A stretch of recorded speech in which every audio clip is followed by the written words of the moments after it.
Nangako naman ng tulong pinansyal at iba pang relief services ang ilang bansa gaya ng Amerika at Australia para sa mga kababayan nating nasalanta ng baha. May ulat on the spot si Lay Alves. Lay?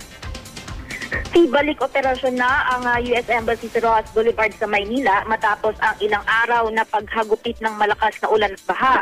Ayon kay US Ambassador Harry Thomas Jr., aayusin nila yung mga backlog na naiwan dahil nga napilitan silang mag-suspend ng trabaho dahil sa baha.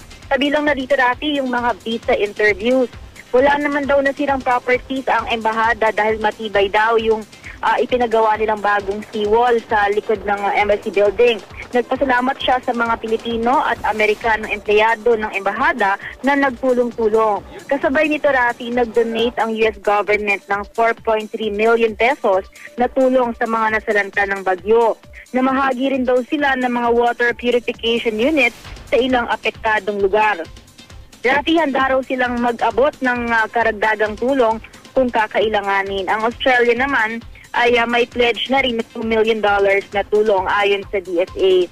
Rafi, sa pagdaan natin sa Roxas Boulevard kanina at dun sa may Manila Bay, ay marami nang naglilinis ng mga inaanod na basura ng nagdaang bagyo. Rafi? At Lay, yung nabanggit mo mga basura, ganito rin ba kadami yung basurang dinala dito ng alon ng mga nakaraang araw? Medyo nabawasan na Rafi dahil I think kahapon ay medyo linis na rin. Pero kanina may mga namataan din tayong mga kagawad ng DPWH at maging yung baybayin nga, yung kahabaan ng Roxas Boulevard ay nililinis nila. Pero wala na masyadong basura tayong nadaanan. At yung kapansin-pansin din Rafi na malinis na yung Roxas Boulevard pati yung alon sa dagat ay banayad na rin Rafi.